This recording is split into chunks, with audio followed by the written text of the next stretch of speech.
Hello malt mates, welcome to the Bothy, welcome to Ralphie Review. 1075 extras, extra content, extra opinion, extra stuff. And I'm going to give you an extra review this time.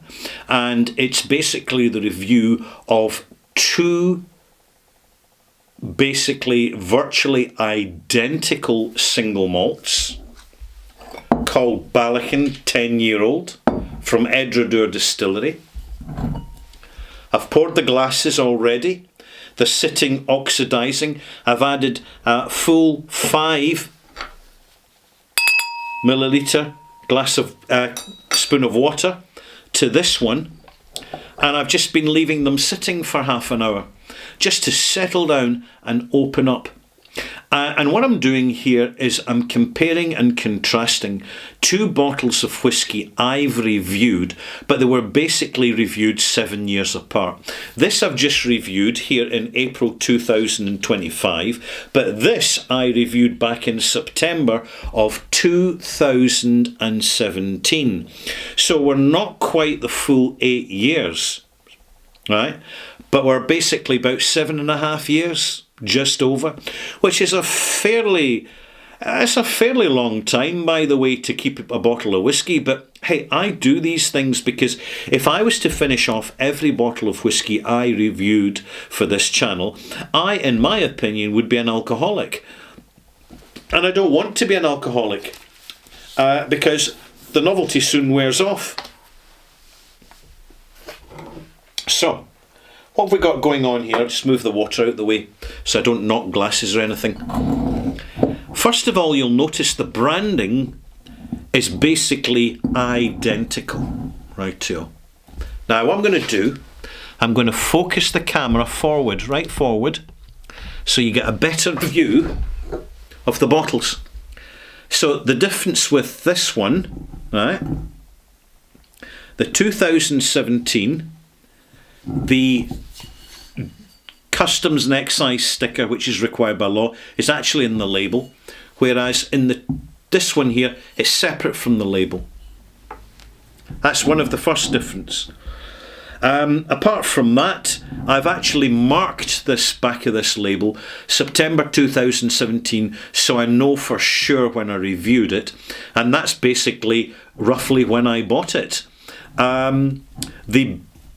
This doesn't have a batch code, by the way. It doesn't have a bottling code. This one does. And I'll just remind you, it's L24/88 and bottled on the 24th of April 2024, which is virtually a year ago. Right. Another thing, before I move the camera lens back, let's have a look at the colour of these two whiskies.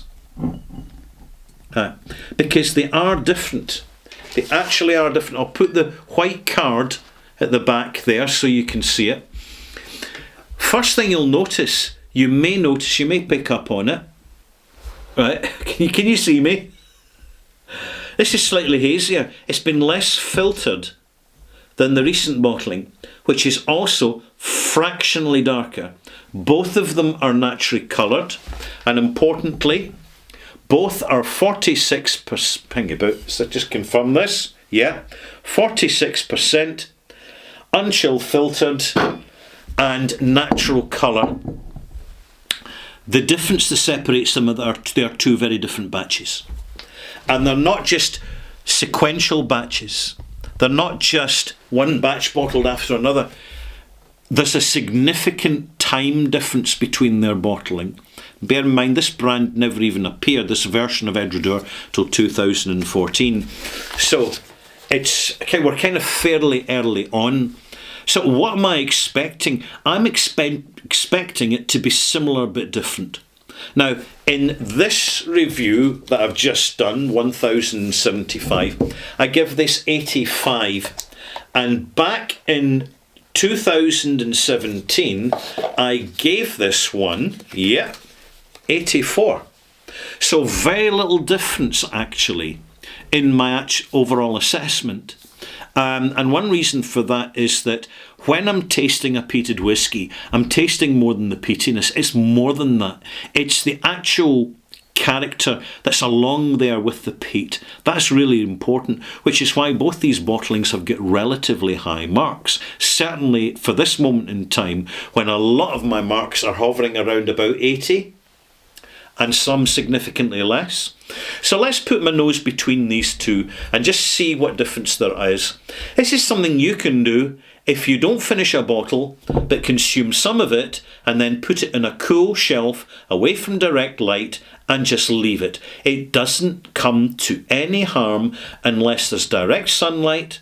It's constantly interfered with, so it's open and close, constant shaking and high temperatures. Particularly young whisky. It weathers very well without oxidisation. You will find the first whiskies to die in the bottle are generally really old whiskies that have been bottled at 40%, and they're already very, very fragile and relying on the excellence of the cask to carry the whole event. Looking at the glasses, there is virtually no difference in the colour. Virtually none. And this is natural colour. There's no E150. So I must commend the distillery for the consistency. And I think it's basically the consistency is small batching, combining ex-bourbon and sherry casks from certain sources and balancing it out successfully. Which isn't rocket science, but it does take experience.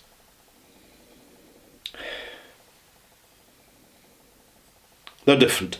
They're distinctly different. They're recognisably the same character. But the nose alone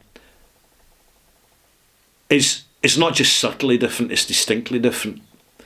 Certainly, one of the factors is that this has been poured at least half an hour before this has. Right. So I'm going to carry that into the equation. But even so, first nose, you will notice substantial differences. But at the same time, you'll see the consistency of character. The modern, contemporary Balakin, gingery, little bit of soft cereal grain vanilla, slightly yeasty, slightly savoury, and the phenolics is kind of fairly toned down now. But it's crisp, it's medium heavy, and it's still got that kind of old school Victorian type coal tar industrial nature to it. The older whisky, and by the way, I haven't touched this bottle in over 5 years, just to put more perspective on it. It's got more sweet sherry in it. That's the main difference. The sherry casks have slightly changed the flavour. The sherry in the old bottling is a bit sweeter and a little bit more PX, if you know what I mean. This is more kind of Oloroso. This is more PX. There's that kind of distinct caramelised sweetness coming through in the nose. I'll taste it.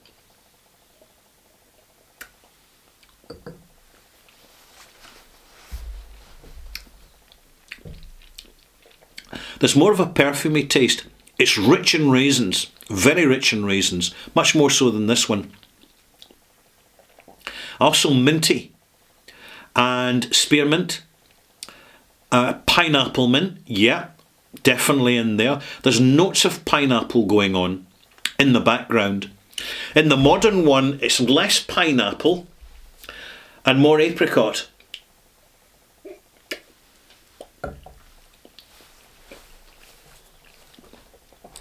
Same spirit, different casks. That's what it boils down to. It's a reminder of the substantial influence casks have on whisky, and when we're nailing down which distilleries we're planning to buy from in the future. The questions we're asking them is not what's your fermentation time, what yeast are you using, and how do you run your stills. The question is, who do you buy your casks from, and what is the real quality of your casks, and how quickly do you use them? so they're not lying around going stale. If I was to identify the single biggest divide now between distilleries that are not producing for us and ones that are, I'd say it's down to cask policy. When you have sourced casks which you don't have a huge amount of control over, and they will change the flavour of your whisky, but they won't change the style and character of it, it remains intact, then you're on a winner. That's authentic. But when there's other companies, when we scratch the surface and we find that they are heavily rejuvenating casks on an industrial scale in a heavily mechanised environment, which is substantially de-skilled of coopers, experienced coopers, then the alarm bells should be ringing very, very loudly indeed. And we need to be prepared to actually walk away from these producers because they're not really catering for our palates at all, whatever they're charging. And never forget, maltmates, if something that's priced as a bargain does not mean it's a bargain if it's not good whisky. It's just the way it is. This is really my conclusion, tasting these. What I'll do now is I'll just do one more nosing and tasting before I call it a day in this review. Because if you're in a position where you buy a bottle and you don't get halfway through it, and maybe you might put some carbon dioxide, neutral gas, argon, nitrogen, that the wine connoisseurs use, you might put a wee scoosh of that into your bottle before you stick the cork on, and then tuck it away, out of sight, out of mind. And you come back years later when you bought a new bottle. It is such an invaluable educational experience to actually compare and contrast. And it's not so much, what you'll discover is it's not what divides them and separates them. It's that core signature of the still that actually pulls them together, but gives you, in fact, two different malts in virtually identical packaging.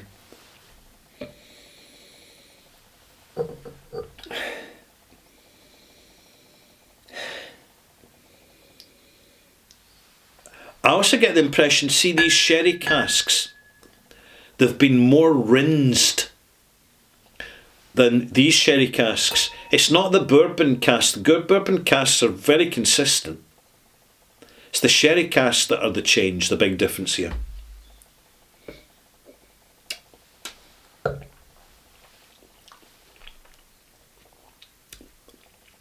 There's little cocoa notes, raisin, cocoa, slight chocolatiness.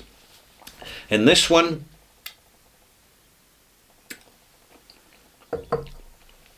brighter, sharper. Do you know, it's almost as if there's a red wine cask in there or two, like a Bordeaux cask, a Shiraz, Shiraz cask. I'm going to have a look at the label and see if it's got that. Bourbon and generous up-top dressing of ex-Oloroso sherry casks. And again, ex-Oloroso sherry casks. So they're not saying PX, they're claiming that in both bottlings it's Oloroso casks. But trust me in this, maltmates, there's Oloroso and Oloroso can be a lot of flavours. It really can. From dry to sweet. And there you have it. That's my assessment. I really enjoyed this. It's been a long time since I've done anything like this on my channel, so I hope you've enjoyed it too. Subscribe if you haven't, because you don't want to miss the next episode. And by the way, a big thank you to all my Patreon subscribers for the Bothy Live, which lasted 3 hours last week, but I've now got through all the questions. Thank goodness, the question and answer session. So thank you to Patreon subscribers.